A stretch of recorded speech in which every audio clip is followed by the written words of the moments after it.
कि एक बार बोले लाला, रात में मैं बिहारी जी की शयन करा करके, शयन जब करा रहा हूं, मालिश कर रहा हूं इत्र की, तो वास्तव में मुंह को बस ये रही कि हे बिहारी जी, आपकी इतनी सेवा करिए, आप कभी कृपा करो, कभी अपना अनुभव कराओ। बोले मैं ये शयन कराते समय ये भावना रख रहा हूँ। वाके बाद में जाके सो गया। मेरा नियम है लाला, मैं रोज 3 बजे 4 बजे उठ के यमुना जी पे जाऊं और श्री यमुना जी के तट पे थोड़ा टहलूं, ऐसे घूमे जाऊं आगे तक। मैंने कहा अच्छा। फिर बोले कि मैं जैसे ही सुबह उठ करके, रात में बिहारी जी की सेवा करी, सुबह उठ के 3-4 बजे यमुना जी पे गयो टॉर्च लेके, और श्री यमुना जी को प्रणाम करके वाकी रज में बालुका में चलन लगो। थोड़ी दूर लाला सुंदर चंदन की सुगंधी आने लगी। तभी मैंने कहा देखो टॉर्च से कि श्री यमुना जी की बालुका में छोटे छोटे चरण बने हैं श्री जी के और ठाकुर जी के, और ऐसे नहीं कि एक संग वो चरण हैं, ऐसे मानो जैसे चल रहे हों। बोले छोटे छोटे चरणारविंद, उनकी आकृति अलग। जैसे श्रीमद् भागवत में वर्णन है कि ठाकुर जी के चरणों में चिन्ह बने, वज्रांकुश ध्वज सरोरुहलांचनाड्यम, वज्र बना है, चक्र बना है, ध्वजा बनी है ठाकुर जी के चरणों के तलवे पर। बोले ऐसी छवि उन चरण चिन्हों में दिख रही थी। उनने मुझे आज्ञा करी, बोले लाला यही अनुभव भयो, मैं तो तुझसे कहूंगा कभी श्री जी और ठाकुर जी के प्रत्यक्ष अनुभव करने हो ना, तो सवेरे सवेरे भोर में मंगला में यमुना जी चले जाइयो, भले ही स्नान मत करियो, यमुना तट पर घूमते रहियो, कछु तो अनुभव श्री जी कराएंगी। समझ में आई बात? एक रास सुनाऊं। मेवाड़ के राजघराने की एक कन्या थी, उसका नाम था अजब कुमारी। क्या नाम था? अजब कुमारी। अजब कुमारी अपने राज परिवार के साथ गोवर्धन आई। तब हमारे श्रीनाथ जी परसों तक जो यहां विराज रहे थे, हमारे लाल जी भी श्रीनाथ जी हैं, ये श्रीनाथ जी का स्वरूप है। तो श्रीनाथ जी गोवर्धन में विराजते थे। तो अजब कुमारी अपने राज परिवार के साथ ब्रज का दर्शन करने के लिए आई। लेकिन जैसे ही वो गोवर्धन गई और गोवर्धन में उसने गिरिराज पर्वत के ऊपर एक भुजा उठी है, दूसरी भुजा कमर पर, नैन नीचे हैं, मधुर सलोने श्याम सुंदर के गिरधर स्वरूप को जब उसने देखा, वो फिर किसी और को देख नहीं पाई। अब तो वो जब नेत्र बंद करती है तब उसको ठाकुर जी दिखते हैं। वो जहां जाती है वहां उसको ठाकुर जी की याद आती है। भोजन करने बैठती है तो भी रोटी तोड़ के हाथ में बैठी रहती है, 2-2 घंटे तक थाली रखी है, भोजन नहीं कर पाती। किस विचार में रहती है, किस सोच में रहती है, अजीब सी स्थिति हो गई। एक वो पद है ना,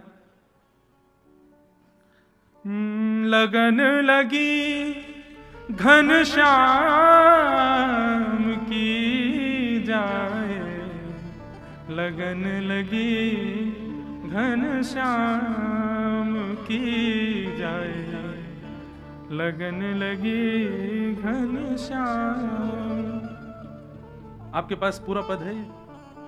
हो तो मैं दियो, मैं तब तक गाऊंगा। बहुत सुंदर पद है। इस पद में वर्णन है कि जिसको ठाकुर जी की लगन लग जाती है उसकी स्थिति कैसी हो जाती है,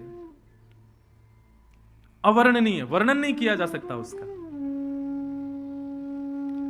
तो अजब कुमारी ऐसी हो गई। भोजन की थाली सामने रखी रहती है, कवल उसके हाथ में पड़ा रहता है और वो सोचती रहती है। मां आकर के बोलती है अरे भोजन कर, तब उसको याद आता है, एक कवल खाती है, उठ के चली जाती है। वन की ओर देखती है तो उसको वृंदावन दिखता है, पर्वतों को देखती है तो उसको गिरिराज जी दिखते हैं, वैष्णव संतों को देखती है तो उसका मन होता है कि इनके चरणों में प्रणाम करूं। लेकिन चित्त वृत्ति 24 घंटे स्मृति रहती है, ठाकुर जी की याद आती है। वही त्रिभंग लली श्याम सुंदर, सजल श्याम घन वरण लीन है, फिर चित्त अनत न भटक्यो। श्री कृष्णदास जी का यह पद इतनी भावनाओं को समेटे हुए है अपने अंदर। कृष्णदास जी कहते हैं आपने ठाकुर जी का वर्ण किया, कोई बड़ी बात नहीं, लेकिन यदि ठाकुर जी ने आपका वर्ण किया तो आपकी स्थिति क्या होगी? बोले फिर चित्त अनत न भटक्यो, कहीं और के रह नहीं पाओगे। फिर वृंदावन आकर के वापस जाने के लिए तैयारी हो गई, बैग पैक कर लिया, गाड़ी में बैठ गए और वृंदावन से निकल गए, तो समझो ठाकुर जी ने स्वीकार नहीं किया।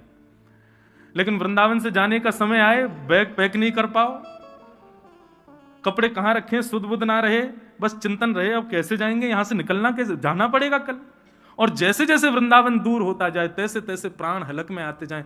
ये समझ लेना ये आपका विरह नहीं है, ठाकुर जी ने आपको स्वीकार किया है, इसीलिए ऐसा हो रहा है। कि ठाकुर जी के स्वीकारीकरण का प्रमाण है। सबको नहीं करते हमारे लाल जी स्वीकार। लाखों करोड़ों लोग, अब कल के अखबार में लाखों की भीड़ आने वाली है वृंदावन में। हमारे घर के बाहर से लेके बिहारी जी तक लाइन लग रही है, लाखों लोग दर्शन कर रहे हैं। पर बिहारी जी स्वीकार 1 या 2 कोई करेंगे, 1-2 लाख में भी।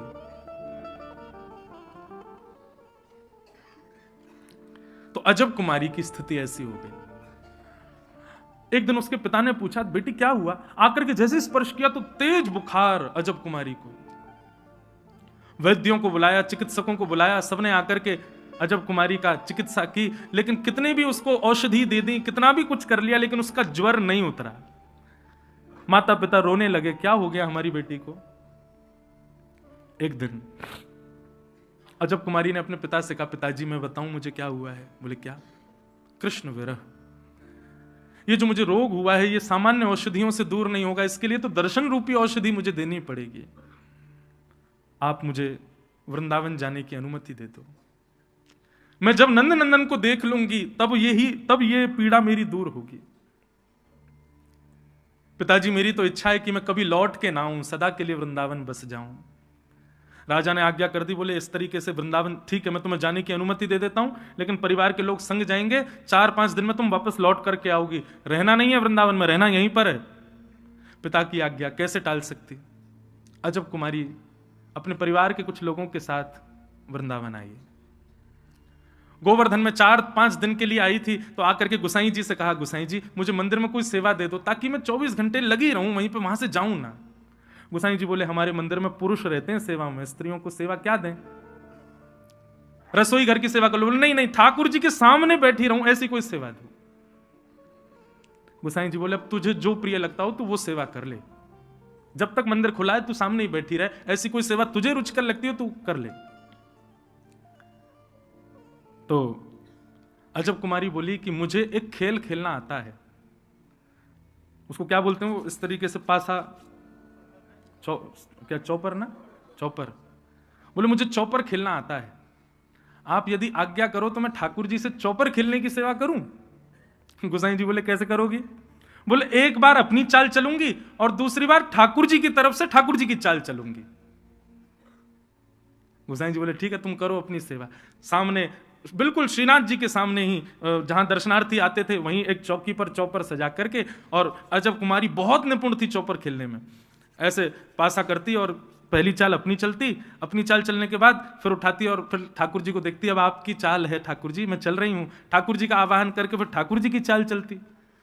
ऐसा खेल खेलती ठाकुर जी के साथ कि अंतिम समय में हो ही नहीं सकता कि अजब कुमारी से ठाकुर जी जीत जाएं। अजब कुमारी इतना अच्छा खेलती थी कि ठाकुर जी हारने वाले होते थे। अब जैसे ही ठाकुर जी हारने वाले होते थे तो प्रत्यक्ष दिखता था कि श्रीनाथ जी के पसीने आ जाते थे कि मैं हारवे वाला हूं, अब मैं हार जाऊंगा, जो मुंह को हराई देगी। लेकिन जैसे ही अजब कुमारी अपनी चाल चलती, ठाकुर जी को देखती, ठाकुर जी की ठोड़ी से पसीने के बिंदु गिर रहे हैं, तो मन में विचार करती लाल जी को श्रम हो गया, डर रहे हैं कि मैं हार जाऊंगा। तो ऐसी चाल चलती, स्वयं हार जाती, ठाकुर जी को जिता देती और जीत करके वाहवाही करती, नाचती, पूरे मंदिर में घूमती, अरे लाल जी जीत गए, लाल जी जीत गए, लाल जी जीत गए, बधाई हो, लाल जी जीत गए। गुसाई जी ने देखा, मंद मंद श्रीनाथ जी की दतुइयां दिख रही हैं, मधुर मुस्कुरा रहे हैं ठाकुर जी, इतने प्रसन्न। अब तो रात में ठाकुर जी को नींद नहीं आती, छटपटाते हैं, प्रतीक्षा करते हैं कब सुबह हो, कब अजब कुमारी आए, कब मेरे संग खेले। अब ये रस रास में बदल रहा था, क्योंकि अब अजब कुमारी से ज्यादा ठाकुर जी को उसकी प्रतीक्षा हो रही थी। गुसाई जी को अनुभव हो रहा था कि ठाकुर जी व्याकुल होते हैं अजब कुमारी के लिए। क्यों? बोले और दिन तो श्रृंगार में 15 मिनट लगे, अब तो ठाकुर जी 5 मिनट में ही तैयार रह जाएं, जल्दी तैयार करो, किवाड़ खोलो, चौपर खिलाओ। अजब कुमारी रोज खेलती, ठाकुर जी को जिता देती।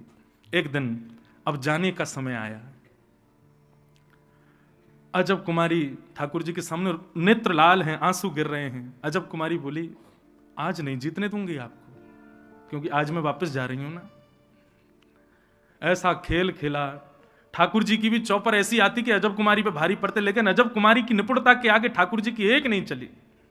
और खेलते खेलते खेलते अंतिम क्षण में बस ठाकुर जी हारने ही वाले थे, अजब कुमारी पासा फेंक ही रही थी कि ठाकुर जी के पसीने के संग संग आंसू भी आ गए। बोले आज तो मैं हार ही गए हो, अब ना बचूंगा, आज अंतिम खेल है, आज जो जीतेगा वही सबरे खेलन को विजय मानो जाएगा और ये आज मुझको हरा ही देगी।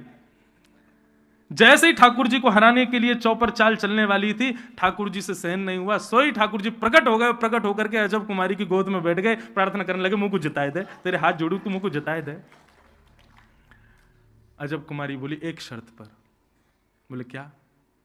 बोले मेरे मन की एक इच्छा आपको पूरी करनी पड़ेगी। बोले क्या? मैं आपके दर्शन के बगैर अब जी नहीं पाऊंगी। अब तो मेरी स्थिति ऐसी है, पिता की आज्ञा पालन करने के लिए मुझे जाना तो पड़ेगा, लेकिन गिरिराज जी की सीमा छोड़ते ही मेरे प्राण निकल जाएंगे। आप कहेंगे तो प्राण त्याग दो, लेकिन मेरी अभी अभिलाषा नहीं। मैं चाहती हूं मैं आपको और देखूं, और निहारूं, और दर्शन करूं। अभी प्राण नहीं त्यागने, अभी आपको और सेवा करनी है नाथ आपकी। ठाकुर जी बोले, मैं तो उसे बहुत प्रसन्न हूं, तू मांग ले, तो को कहा चाहिए, तू जो कहेगी सो दूंगो। अजब कुमारी बोली, वचन दो, जो मांगूंगी सो दोगे। ठाकुर जी बोले, वचन दे रहा हूं, जो मांगेगी सो दूंगो। बोले अब मेरी इच्छा के लिए आप मेवाड़ में विराजमान हो जाओ, मेरी इच्छा के लिए ब्रज छोड़ के आप राजस्थान आ जाओ, वहां पर विराजो, ताकि मैं आपके पास रह सकूं, आपको देख सकूं। ठाकुर जी बोले, या ब्रज को मैं नेक ना त्याग सकूं, या ब्रज के बगैर, ये ब्रज मेरे प्राण है, या को छोड़ के कैसे आ जाऊं? ठाकुर जी आपने मुझे वचन दिया, याद रखिएगा। अजब कुमारी को वचन दिया ठाकुर जी ने, और उस अजब कुमारी की भक्ति के प्रति इतने आसक्त ठाकुर जी हो गए कि अपने प्राण से प्यारे ब्रज को छोड़ करके ठाकुर जी मेवाड़ में नाथ द्वार में विराजमान हो गए।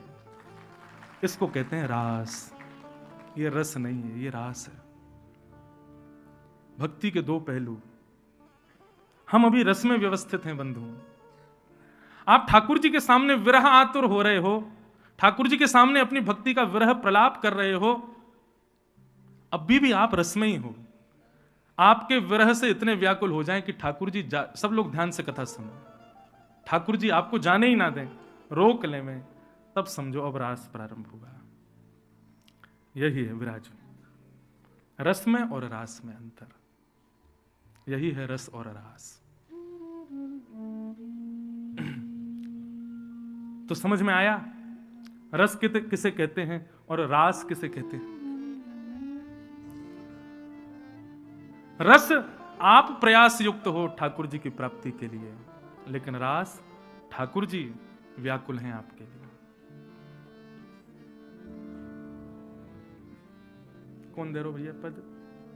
अरे जल्दी लाओ।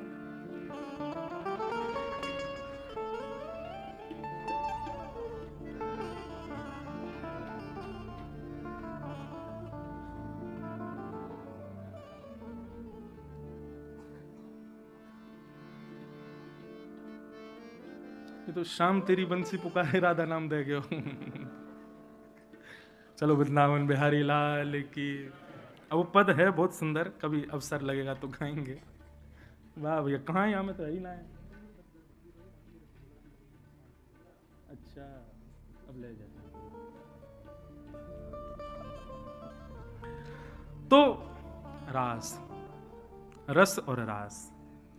भगवान पिता रात्रि शरदोत्फुल्ल मल्लिका विक्षरन्तुम मनश्चक्रे योगमायामुपाश्रित।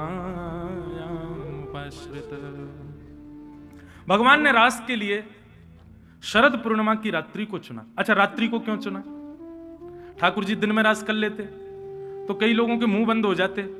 रास रात में किया इसलिए भी कई लोगों के मुंह खुल गए कि अरे रास के ऊपर बड़े प्रश्न उठाए जाते हैं ना, लोग बाग संसार के उठाते हैं, रात्रि में क्यों रास किया? बहुत ध्यान से सुनना बंधु। व्यक्ति का स्वभाव होता है वो दिन को बांटता है और रात्रि को अपने लिए और अपनों के लिए रखता है। आपसे कोई कहे मुझे आपसे मिलना है तो आप रात का समय नहीं दोगे, दिन का ही दोगे। दिन में आओ, दिन में मिलना, दिन में मिलेंगे, 11 से 12 मिलेंगे, इतने बजे मिलेंगे। लेकिन कोई बहुत अपना हो, कोई बहुत घनिष्ठ हो, बिल्कुल घर का पारिवारिक हो, उसको क्या कहोगे? भैया हम 8-9 बजे सब कार्यों से निवृत्त हो जाएंगे, रात में आराम से 10 बजे बैठेंगे तुम्हारे साथ। रात्रि अपनों को और अपने लिए रखी जाती। तो ये रात्रि में गोपियों के साथ रास विहार करने का एक प्रमाण ये है कि केवल गोपियां ठाकुर जी से नहीं मिलना चाहती, ठाकुर जी भी गोपियों को स्वीकार कर चुके हैं। ठाकुर जी भी उन गोपियों का स्वीकारीकरण कर चुके हैं। शरद पूर्णिमा की रात्रि, जैसे ही चंद्रमा उदित हुए शरद पूर्णिमा के सब गोपियां अपने अलग अलग कार्यों में लगी हैं। कोई गौ दोहन कर रही है, कोई अपना श्रृंगार कर रही है, कोई आंखों में काजल लगा रही है, कोई बालक को दूध पिला रही है, कोई पति को भोजन करा रही है, कोई गोपी स्नान कर रही है। सब गोपियां, लाखों गोपियां अलग अलग कार्यों में व्यस्त हैं।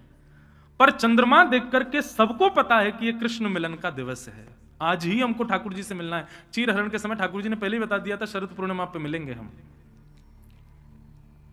लेकिन फिर भी गोपियां माननीय हैं, प्रतीक्षा कर रही हैं कि एक बार और कन्हैया कह दे कि हां मैं बैठा हूं तुम्हारे इंतजार में, तब जाएंगी। भगवान ने वन में जाकर के अपनी कोमल वंशी को अपने अधरों पर धारण करके अपने कोमल उंगलियों से उसके छिद्रों को आच्छादित किया, और जैसे ही प्राण पिरोए बाज उठी वंशी। सब ब्रजवासियों को लग रहा है कि नंद नंदन वंशी बजा रहे हैं, लेकिन कृष्ण प्रेम जिन गोपियों के हृदय में है उनको स्वर नहीं सुनाई दे रहा है, उनको शब्द सुनाई दे रहा है। वह स्वर के रूप में वंशी की ध्वनि कान में आती है और कहती है, चल गोपी तेरी प्रतीक्षा कर रहा हूं मैं, जल्दी आजा। बंधुओं, कृष्ण स्वीकारीकरण का एक प्रमाण यह भी है क्या कि फिर सामान्य प्रवचन, सामान्य ब्रज की लीला का कोई वर्णन करे तो आपको लीला नहीं दिखेगी, आपको लगेगा इस लीला में मैं भी हूं और ये लीला मेरे साथ ही हो रही है, ये अनुभव होने लगेगा। कथाएं श्रवण करते करते ऐसी अनुभूति होने लग जाए कि मैं कोई श्रोता हूं और बैठ के सुन रहा हूं, नहीं, मैं इस लीला का एक पात्र हूं और श्याम सुंदर मेरे संग ही लीला कर रहे हैं। यह स्थिति जब कथा में आने लग जाए, समझना अब ठाकुर जी ने स्वीकार कर लिया। उस लीला में स्वयं को देखो, यह स्थिति। फिर सामान्य शब्द नहीं, सामान्य कथा नहीं अनुभव में आएगी, ठाकुर जी की वाणी है। ये कोई वक्ता बोल रहे हैं, इंद्रेश जी बोल रहे हैं, महाराज जी बोल रहे हैं, मलुक पीठ वाले महाराज जी बोल रहे हैं, वहां के महाराज जी बोल रहे हैं, पूज्य श्री प्रेमानंद महाराज बोल रहे हैं, नहीं, उनके नाम भी विस्मृत हो जाएगा, लगेगा साक्षात स्वयं श्री कृष्ण बोल रहे हैं और मेरे लिए बोल रहे हैं, मुझे सुना रहे हैं, ऐसा भाव आएगा। जिस प्रकार ब्रज की गोपियों को वेणु की ध्वनि नहीं, कृष्ण के शब्द सुनाई दे रहे हैं, और वो ही गोपी रास में जा रही है जिसके हृदय में ठाकुर जी के प्रति प्रेम है। सब गोपियां अपने कार्यों को यथावत वहीं छोड़ करके दौड़ी हैं कृष्ण से मिलने के लिए। ऐसा भी किसी गोपी ने विचार नहीं किया कि मैं अपने कार्य को व्यवस्थित करके संभाल के तब जाऊं, नहीं, जैसे ही स्वर आया तुरंत दौड़ी है कृष्ण से मिलने। यह भी विचार नहीं किया कि मैं किस अवस्था में हूं, किस स्थिति में हूं। वर्णन करते हैं शुकाचार्य जी, ये प्रेम की बंधुओं अद्भुत स्थिति है, ये सामान्य लोगों को समझ में पल्ले ही नहीं पड़ेगी, जिनको पढ़ रही है वो भाग्यशाली मानना। कोई गोपी अंजलोचने अपने आंख में काजल लगा रही है, एक आंख में काजल लगाई था कि वेणु की ध्वनि में स्वर आया, अरे गोपी जल्दी आ, मैं तेरी प्रतीक्षा कर रहा हूं। बस एक आंख में काजल लगाया, दूसरे में लगाने का विचार ही नहीं, तुरंत दौड़ी ठाकुर जी से मिलने के लिए। वस्त्र पहन रही थी, अभी पूर्ण रूपेण वस्त्र अच्छे से धारण नहीं किए, तभी स्वर आ गया, तो अस्त व्यस्त वस्त्रों में दौड़ी ठाकुर जी से मिलने के लिए। केश काट रही थी, आधे ही कड़े थे, आधे अभी फैले हुए थे, इतने में ही ध्वनि आई तो ऐसी दौड़ी ठाकुर जी से मिलने के लिए। कंघी भी लगी है, इसका क्या विचार करोगे? सामान्य लोगों को तो ये पागल दिख रही होंगी, एक आंख में काजल, अस्त व्यस्त वस्त्र, केश भी पूर्ण रूप से कंघी नहीं किए गए, ऐसे ही भाग रही हैं। लेकिन यही कृष्ण प्रेम की दशा है, यही कृष्ण प्रेम की स्थिति है। कोई अपने बालक को दूध पिला रही है, बालक से ज्यादा प्रिय कोई होता है? पर उसी समय ध्वनि आई तो बालक को वहीं विराजमान करके तुरंत दौड़ी कृष्ण से मिलने के लिए। ऐसी स्थिति गोपियों की हो गई। असंख्य गोपियां वृंदावन के उस पावन वन में कदम्ब वृक्ष के नीचे ठाकुर जी बैठे हैं और सुंदर शरद पूर्णिमा के चंद्रमा के प्रकाश से आच्छादित पूरा ब्रजमंडल हो रहा है। सब लोग अन्य अन्य भाव में हैं, परंतु वृंदावन की एक यमुना पुलिन पर आज असंख्य गोपियां और श्याम सुंदर मिल रहे हैं। ठाकुर जी ने जैसे नेत्र खोल करके सामने देखा, इतनी सारी गोपियां अस्त व्यस्त हैं, किसी के केश अधूरे हैं, किसी के आंख में एक ही काजल लगाए, किसी के एक ही होठ पे लाली माए, दूसरे पे है ही नहीं है, किसी के यही कंगन है, दूसरे में है ही नहीं, किसी के वस्त्र उधरे हुए, किसी कुछ, मतलब एक भी व्यवस्थित गोपी नहीं थी वहां पर, सब अस्त व्यस्त।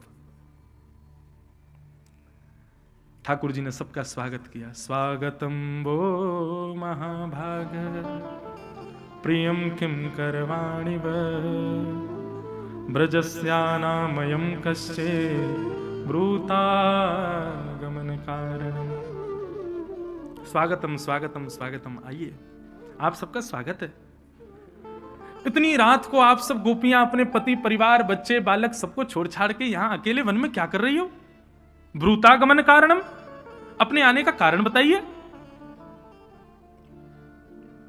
वृंदावन में रहने वाले लोग इस बात का अनुभव करते होंगे, जो अब वृंदावन वास करने लग गए, कभी कभी ये प्रश्न ठाकुर जी चित्त में प्रकट कर देते हैं, हम क्यों रह रहे हैं वृंदावन में, क्यों अपना घर बार छोड़ छाड़ के यहां आ गए।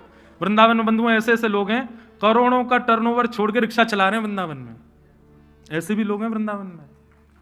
अपनी सारी संपत्ति जायदाद किसी अन्य को प्रदान करके और वृंदावन में केवल 2 वस्त्रों में पूरा जीवन व्यतीत कर रहे हैं, ऐसे ऐसे लोग। सिविल सर्विसेज छोड़ करके वृंदावन में रसिक बन करके घूम रहे हैं, माथे पर सुंदर ब्रजरज लपेटे हुए, अपने सुंदर केश बढ़ाए हुए, कभी मुंडन हो जाता है, कभी केश बढ़ जाते हैं, कभी कहीं पा लेते हैं, कभी कहीं, इस प्रकार जीवन व्यतीत कर रहे हैं वृंदावन में लोग। ये वास्तविक में गोपियां ही हैं जो इस रूप में रह रहे हैं। गोपियां सब खड़ी हैं, ठाकुर जी कह रहे हैं ब्रूतागमन कारणम, अपने आने का कारण बताओ। कभी कभी बंधुओं यह अनुभव होता होगा कि भक्ति के पथ पर ठाकुर जी संसार के प्रलोभन हमारे हृदय में प्रकट करते हैं। अरे इससे बढ़िया तो हम संसार में ही रहे आते, इससे बढ़िया तो हमने ब्याह कर लिया हो, तो इससे बढ़िया फैक्ट्री में ही रहे आते, वहीं बढ़िया कमा रहे होते, काहे को सब चीज छोड़ छाड़ के आ गए। ऐसी स्थिति पूर्ण रूपेण ब्रज के उपासी बनने के बाद यदि चित्त में प्रकट होने लग जाए तो समझना ये ठाकुर जी खेल रहे हैं आपके साथ। उस भाव का प्रभाव नहीं होने देना है अपने ऊपर। गोपियों के साथ भी ठाकुर जी ने यही किया। 10 श्लोकों में ठाकुर जी ने पतिव्रता नारी का धर्म समझाया। अरे राम राम राम, आप सब अपने पतियों को छोड़ के आई हो, आपको पता है पतिव्रता नारी का धर्म क्या होता है? गोपियां चुपचाप सुन रही हैं और ठाकुर जी कह रहे हैं कि भरतु शुश्रूषणम स्त्रीणाम परो धर्मो ह्यमायया तद्बंधूनां च कल्याणम प्रजानां चानुपोषणम।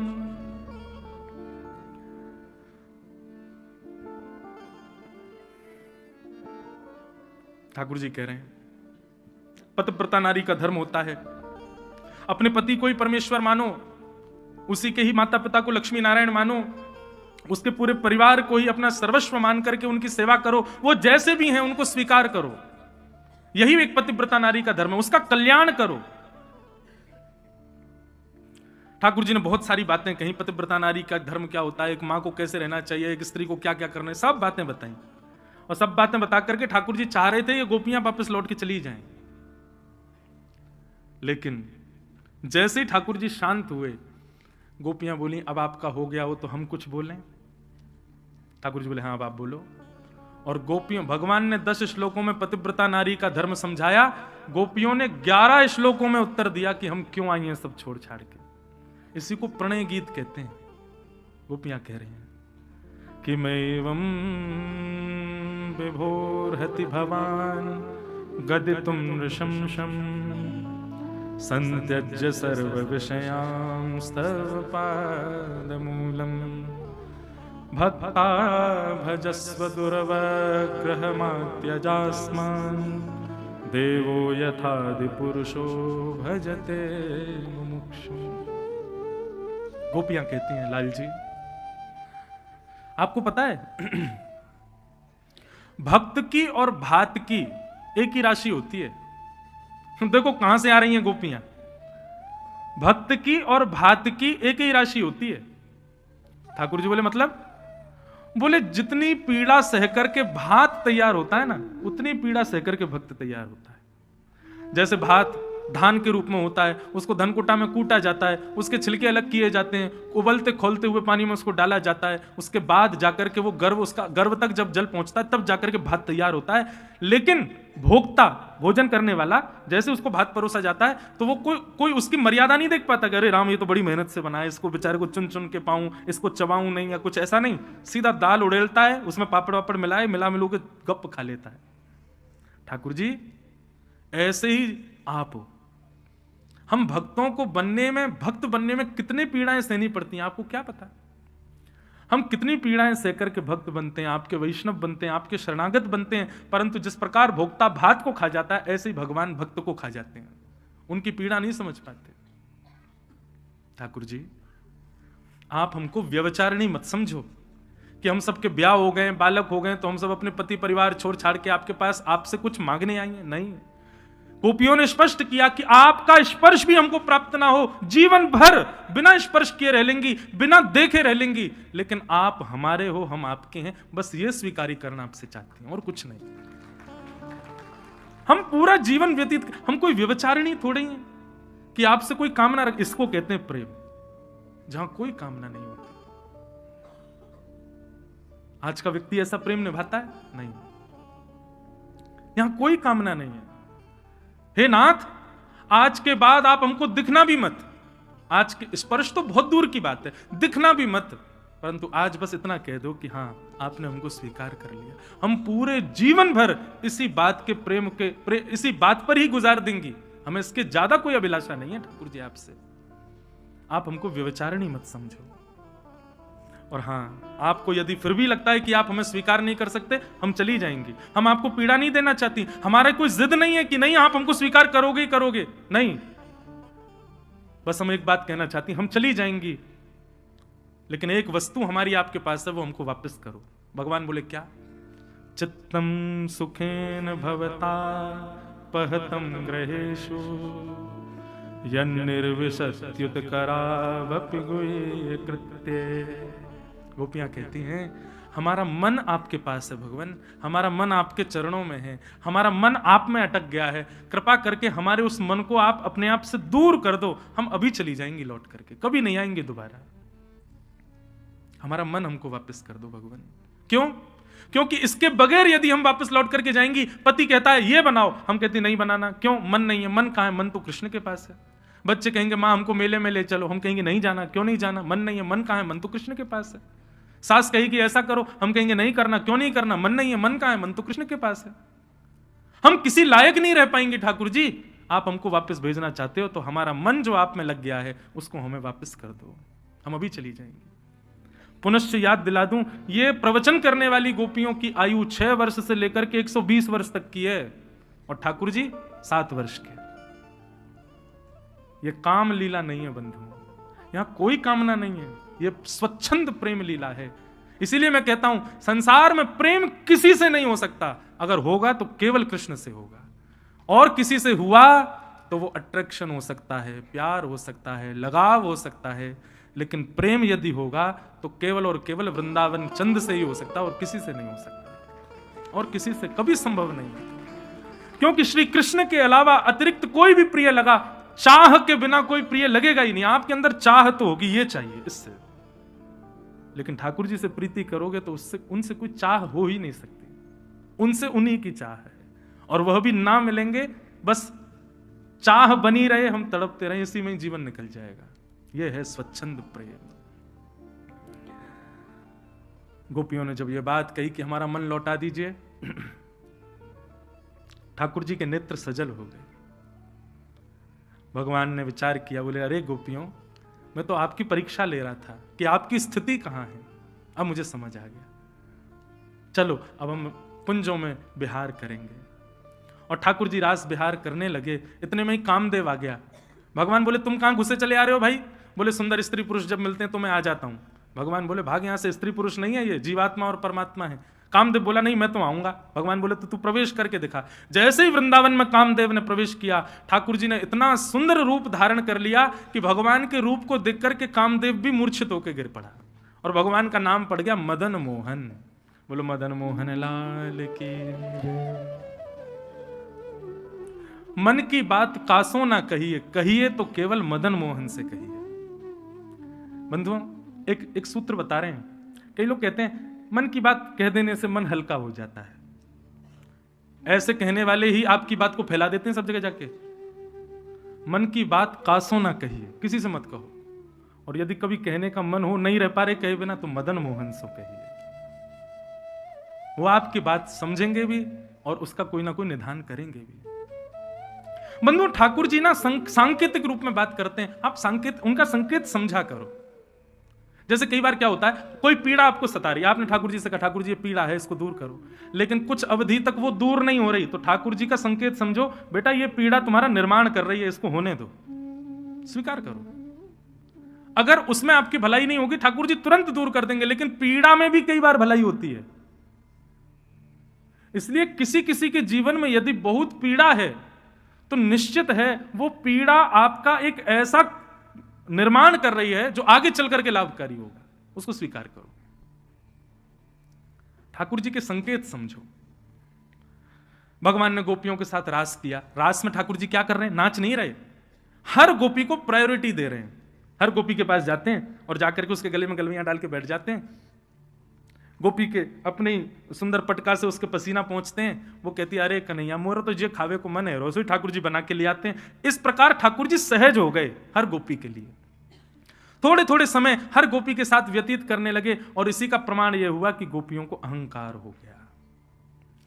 इस कथा से दास को यह समझ आया कि ठाकुर जी बोलते क्यों नहीं, चलते क्यों नहीं, फिरते क्यों नहीं, सब क्रिया ठाकुर जी पहले करते थे, अब क्यों नहीं करते? हमारे और आपके मान की रक्षा के लिए ठाकुर जी स्थिर खड़े रहते हैं। कहीं इसकी सेवा से प्रसन्न होकर मैंने कहीं अपने हाथ सीधे कर लिए, कहीं मैं बैठ गए हो, कहीं मैं लेट गए हो, तो याकू अभिमान है जागो, ओहो मेरी भक्ति देखो, ठाकुर जी ने अपनी भुजा सीधी कर ली। कहीं हमको अभिमान ना हो जाए, इसलिए ठाकुर जी मूर्तिमंत खड़े रहते हैं। देखो इतनी रक्षा कौन कर सकता है हमारे मान की? आप एक आसन पर बैठ नहीं सकते 4 घंटे से ज्यादा, लेकिन ठाकुर जी 550 वर्ष से ऐसे ही खड़े हैं। किस लिए? ताकि ये दर्शनार्थी जितने सेवक मेरे सामने हैं, कहीं इनके कई लोग कहते हमारे जी हमारी भक्ति से रीझ ही नहीं रहे ठाकुर जी, कोई लीला कर ही नहीं रहे हमारे संग। अरे इसीलिए नहीं कर रहे क्योंकि अभी भी ठाकुर जी को भय है, कहीं मैंने लीला कर दी और याकू कहीं अभिमान है गया तो। हम अपनी बात बताएं, हम अपने लाल जी को ऐसे गले में टांग करके ले जाते हैं, जब कहीं फ्लाइट में जाना होता है गले में बैठे रहते हैं। एक बार विदेश जा रहे थे, कोई नहीं था, मैं और लाल जी दोनों हवाई जहाज में बैठे, रात की बात। हमने कि लाल जी अब तो यहाँ कोई ना है, कोई ना देख रहा हो आपको, या भुजा को नीचे कर लो, सहज हो जाऊं, मैं किसी को नहीं बताऊंगा।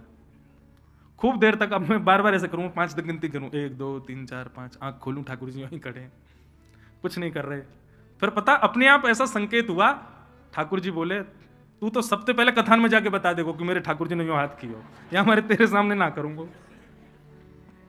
कहीं हमको हमारी सेवा से ठाकुर जी रीझ गए इसका अभिमान ना हो जाए, इसके लिए ठाकुर जी एक स्थिर बने रहते हैं।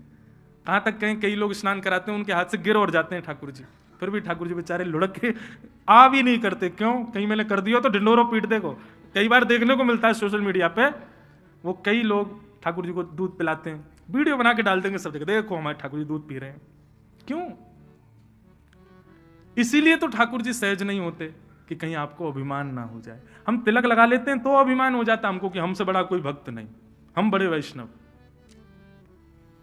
ठाकुर जी को आपके भीतर काम आ जाएगा, क्रोध आ जाएगा, लोभ आ जाएगा, ठाकुर जी सह लेंगे, लेकिन अभिमान आ गया ठाकुर जी सह नहीं पाएंगे। इसलिए उस मान की रक्षा के लिए ठाकुर जी एक रूप में रहते हैं। गोपियों से सहज हो गए ठाकुर जी, और गोपियों को अभिमान हो गया कि हम बड़ी सुंदर हैं, हमारे रूप पर, हमारे भाव पर ठाकुर जी श्याम सुंदर रीझ गए। ठाकुर जी बोले गलत बात, सौंदर्य पर रीझना होता तो तुमसे लाख गुना सुंदर पूतना बन के आई थी, मैंने उसको देखा तक नहीं। इसी बात से गोपियों तुमको सोच लेना चाहिए था कि मुझे सुंदरता नहीं आकर्षित करती, और आप आज अपने सौंदर्य पर अभिमान कर रही हो। और ऐसा होते ही ठाकुर जी वहां से अंतर ध्यान हो गए।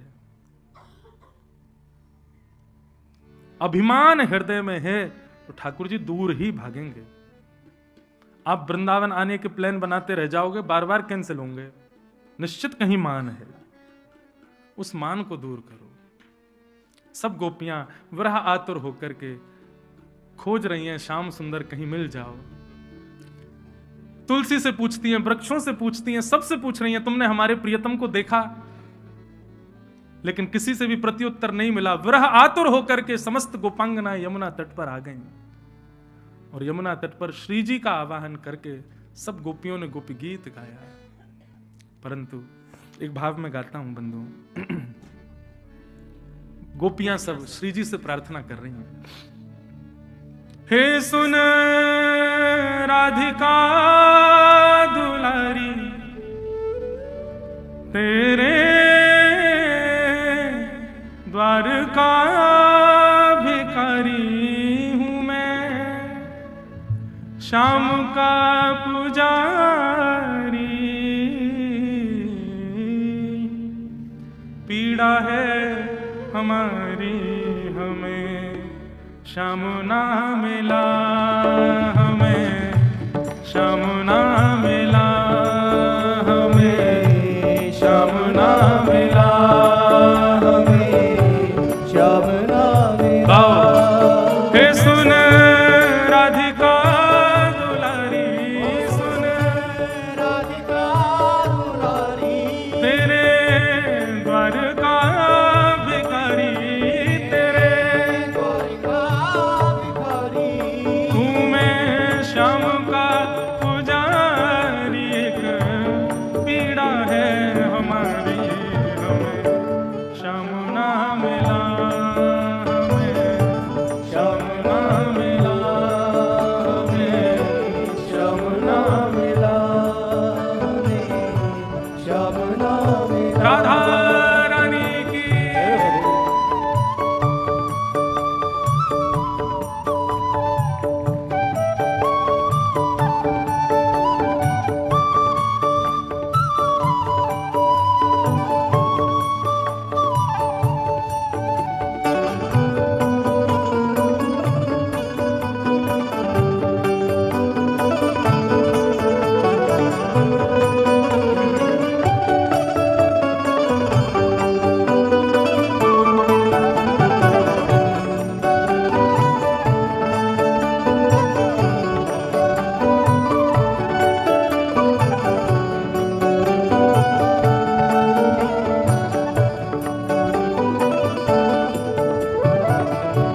देता है कन्हाई जिसे प्रेम की दिशा,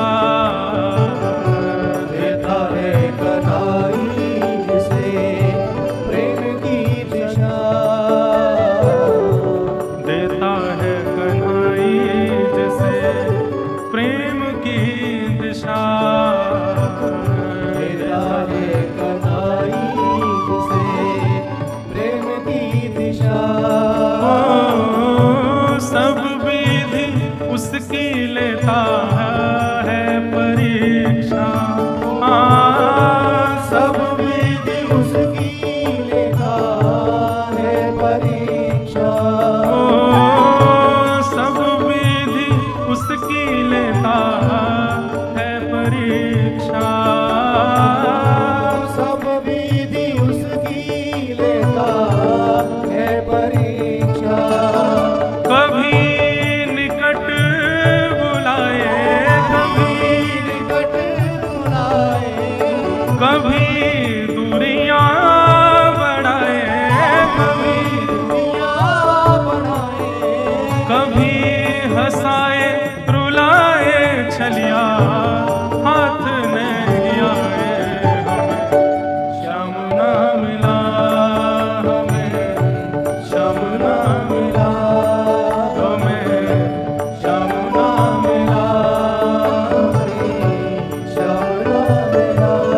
हे सुन राधिका दुलारी, सुन राधिका दुलारी, तेरे द्वार का भिखारी, तेरे द्वार का भिखारी, तू मैं श्याम का पुजारी, पीड़ा है हमारी, श्याम ना मिला, हमें श्याम ना मिला, हमें श्याम ना मिला, हमें श्याम ना मिला, हमें श्याम ना मिला, हमें श्याम ना मिला, हमें श्याम ना मिला, हमें श्याम ना मिला, हमें श्याम ना मिला, हमें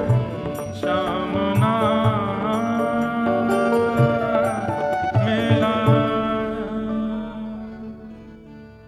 सब गोपियां वह आतुर हो गईं, श्री जी से प्रार्थना करने लगी, हे श्यामा जो अपराध बन गया हमसे, आप कृपा करो, आप अनुग्रह करो, तभी श्याम सुंदर कृपा करेंगे। बंधुओं, ये गोपी गीत भागवत का प्राण माना जाता है, परंतु मुझे ऐसा लगता है ये गोपी गीत गोपियों को गाने की प्रेरणा हमारी किशोरी जी ने दी है। ये शब्द गाए गोपियों के द्वारा जा रहे हैं, परंतु इनकी रचयिता तो हमारी किशोरी जी हैं, हमारी लाडली जी। तभी ये गोपी गीत सबसे प्रिय है ठाकुर जी को।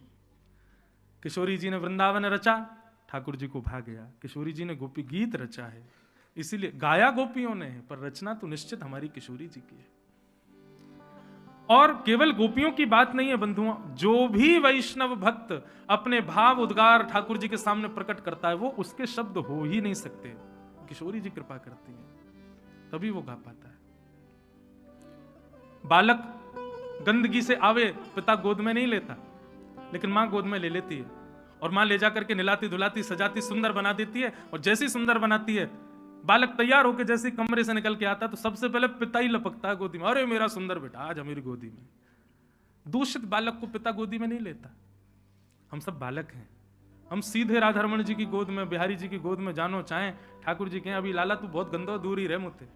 लेकिन जब श्री जी के सानिध्य में जाते हैं तो श्री जी स्वीकार करके हमको हमारा श्रृंगार करती हैं, हमारे जो भी दोष होते हैं सबको छुपा देती हैं। और सबको छुपाने के बाद जब हमारा नवीन श्रृंगार करें, उर्ध पुंड माथे पे, गले में कंठी माला, मुख पर सुंदर युगल नाम और सुंदर वेशभूषा वैष्णवन की, जैसे ही किशोरी जी कृपा करके अनुग्रह करके प्रदान करें, और वाक्य बाद जब हम श्री लाल जी के सामने जामें, मानो लाल जी की भुजा ऐसे से ऐसे आ जा अरे भैया मेरे वैष्णव आयो, या को तो मेरे हृदय से लगा।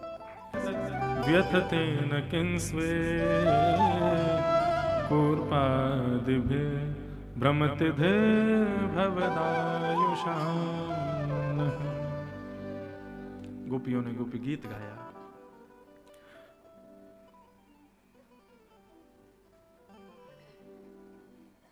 हमने अभी अभी घड़ी देखी, 6:51 हो गए। आज तो लाला को ब्याह है बेते रहे हो, कल तो वीर हनुमान जी बन गए थे, पता ही नहीं। अभी मुझे लगा 5 साढ़े 5 ही हुए होंगे, पर तभी हमने फिर गोपी गीत मैंने किया, भैया विराम दें। गोपियों ने बंधुओं गोपी गीत गाया, और गोपी गीत के माध्यम से ठाकुर जी से एक बार तो शिकायत करती हैं, और फिर दूसरे पद में ठाकुर जी को मनाती हैं। इस प्रकार गोपियों ने ये गीत गाया। गोपियां जब गोपी गीत गा रही थीं, गोपी गीत की पूर्णता में होता है इति गोप्यः प्रगायन्त्यः प्रलपन्त्यश्च चित्रधारा रुरुदुः स्वस्वरं राजन् कृष्ण दर्शन लालसा। गोपी गीत जैसे ही पूर्ण हुआ, गोपियों ने नेत्र खोल करके देखा श्याम सुंदर नहीं आए, तो विरह आतुर होकर के गोपियों ने रुदन करना प्रारंभ किया।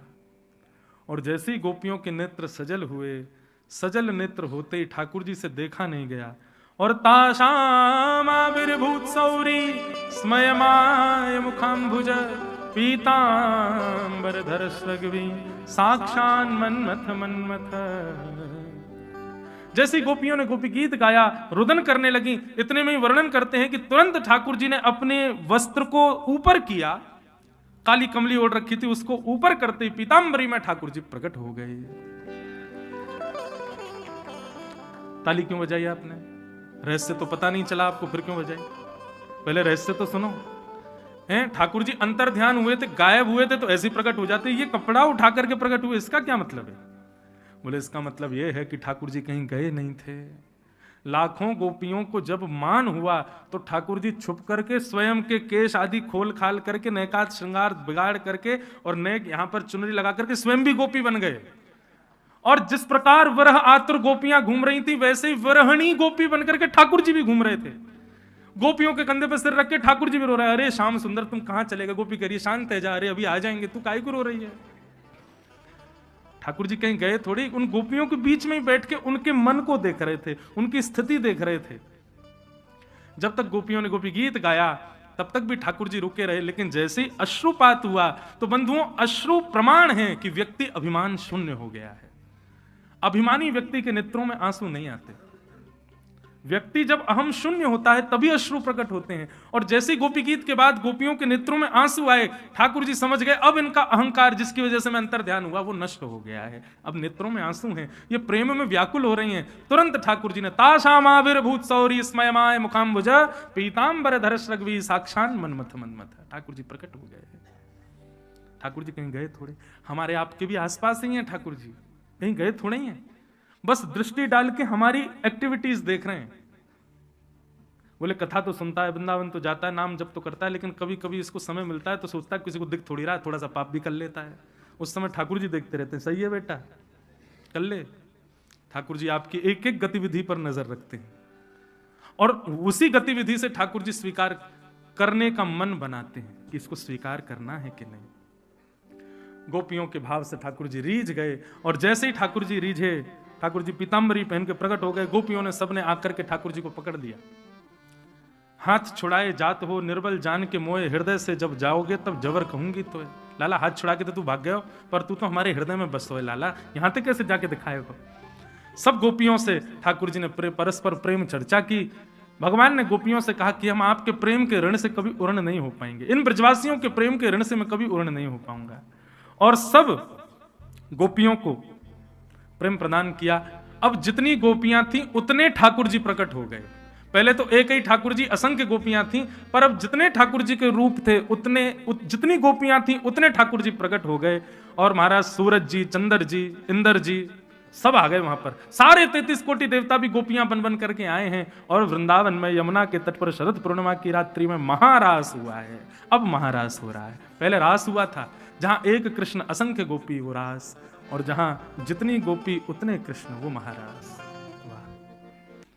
भैंस को थोड़ी लगता होगा कि भगवान के नाक का नाक है, उसको भी लगता होगा मेरी जैसी मुंह होंगे भगवान के, मेरे जैसी 4 पैर होंगे, मेरे जैसी थन होंगे। जीव को लगता होगा भगवान उसके जैसे हो, ठाकुर जी हैं उसके लिए उसके जैसे हैं। जिसकी जैसी भावना ठाकुर जी वैसे हैं। कोई एक रूप नहीं है ठाकुर जी का। हमारे वृंदावन के ब्रजवासियों की भावना के ठाकुर जी का दर्शन करते हैं आप बिहारी जी के मंदिर में। हम ब्रजवासियों के हृदय के भावना के ठाकुर जी हैं राधा वल्लभ जी। ब्रजवासियों के हृदय के भावना के ठाकुर जी हैं श्री राधा रमण लाल जी। ब्रजवासियों की भावना बाल कृष्ण की है, इसीलिए बाल रूप में विराज रहे। अलग अलग रूप में ठाकुर जी ने मल्लों के साथ युद्ध किया, सबको मार दिया, एक एक मुष्टिक में सबका वध कर दिया। 50 सिद्धि ऊपर कंस के पास पहुंच गए भगवान। कंस ने कहा महामंत्री सेनापति कहां है, भैया आओ बचाओ मुझे। ठाकुर जी बोले कोई नहीं आएगा, मेरी ओर देखो कंस, तेरी जैसी मृत्यु अच्छे अच्छों को नहीं मिलती। भगवान ने एक हस्त प्रहार करके उसके मुकुट को दूर फेंक दिया, केश पकड़ लिए, एक भुजा से केश पकड़ करके दूसरी भुजा से कंस के दोनों पैरों को उठा लिया।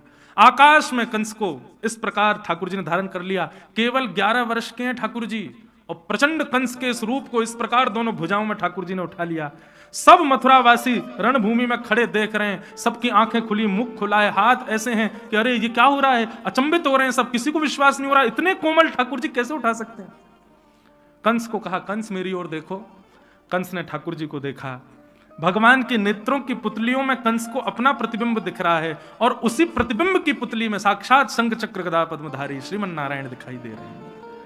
कंस ने अपनी भुजाएं जोड़ ली, समझ गया कि साक्षात नारायण है। दोनों भुजाओं से उठा करके भगवान ने 50 सिद्धि ऊपर से नीचे जमीन में पटक दिया। गिरते ही कंस के प्राण निकल गए। बोलो कंस मर्दन भगवान की जय। मथुरा वासियों ने ताली नहीं बजाई, क्यों? सबको लग रहा था कि कहीं कंस उठ गया तो हमको नहीं छोड़ेगा। उसी भय के कारण आप भी नहीं बजा रहे हो। बोलो कंस मर्दन भगवान की, बाल कृष्ण लाल की, श्री वृंदावन बिहारी लाल की, नंद के लाला की, लाला के बाबा की, बाबा के लाला की, लाला बाबा दोनों की, वृषभानु के जमाई की जय जय श्री राम। ठाकुर जी ने कंस का वध कर दिया। सब मथुरा के लोग ठाकुर जी को कंधे पर लेकर के नाचने लगे, आनंद निमग्न हो गए। भगवान ने सबसे पहले कारागृह में जाकर के देवकी जी को प्रणाम किया। 11 वर्ष 56 दिन के विरह के बाद आज पहली बार अपने लाल को देखा है देवकी जी ने। हृदय से लगा लिया, लिपट करके, ना जाने कितने कितने समय तक देवकी जी ने छोड़ा ही नहीं ठाकुर जी को। इतने दिन बाद लाल जी पधारे। वसुदेव जी के चरण स्पर्श किए ठाकुर जी ने, पिताजी हैं। अक्रूर जी अपने नाना जी को राज्य गद्दी पर बिठाया मथुरा की, और नंद बाबा आदि सब सखाओं से हाथ जोड़ करके बोले अब आप लोग ब्रज जाओ, यशोदा मैया का ध्यान रखना, मैं जल्दी वापस आऊंगा। नंद बाबा सब सखा वापस वृंदावन को चले गए। ठाकुर जी अध्ययन करने के लिए सांदीपनी गुरुकुल गए, और सांदीपनी उपाध्याय के यहां जाकर के भगवान ने वेद अध्ययन किया, शास्त्रों का अध्ययन किया। वहीं भगवान को सुदामा नाम के मित्र मिले, जिनकी कथा हम कल सुनेंगे। ठाकुर जी लौट करके आए, भगवान का यज्ञोपवीत संस्कार आदि सब हो गया। मथुराधिपति देव की नंदन वसुदेव नंदन ब्रज और चंदन श्री कृष्ण चंद्र जी महाराज, अब भगवान का यह नाम हो गया है। पहले ब्रज में क्या था? कन्हैया, कनुआ, गोपाल, कृष्ण, कन्हैया, गोविंद। अब ठाकुर जी का नाम क्या हो गया? राजा धीराज महाराज, देवकी नंदन, वसुदेव नंदन, ब्रज और चंदन, श्री कृष्ण चंद्र जी महाराज। ठाकुर जी को ये उपाधियां ही तो प्रिय नहीं है। भगवान ने उद्धव को ब्रज भेजा। बहुत सुंदर प्रसंग है उद्धव गोपी संवाद का, प्रणाम करते हैं हम यहीं। उद्धव जी महाराज ब्रज गए, ब्रज में जाकर के गोपियों को सुंदर ज्ञानोपदेश किया, परंतु गोपियों के प्रेम के आगे उद्धव का ज्ञान टिक नहीं पाया। उद्धव जी कह के तो गए थे शाम को आ जाऊंगा प्रभु, पर 6 महीना बाद लौट करके गए वृंदावन से। 6 महीना बाद जब लौट करके गए, उद्धव की स्थिति भगवान ने देखी। भगवान बोले क्या हुआ उद्धव, ये ऐसे कैसे हो गए तुम? बोले भगवान आप विश्व में मत रहिए, आप तो ब्रज में ही रहो, आपके लिए ब्रज ही श्रेष्ठ है, ब्रज से अतिरिक्त आपको कहीं नहीं जाना। आप वैकुंठ भी त्याग दीजिए लेकिन ब्रज का त्याग मत करिए, मेरी प्रार्थना। बोले तू वही उद्धव है जो मुझसे कह रहा था ब्रजवासियों को भूल जाओ, अब तुझे क्या हो गया?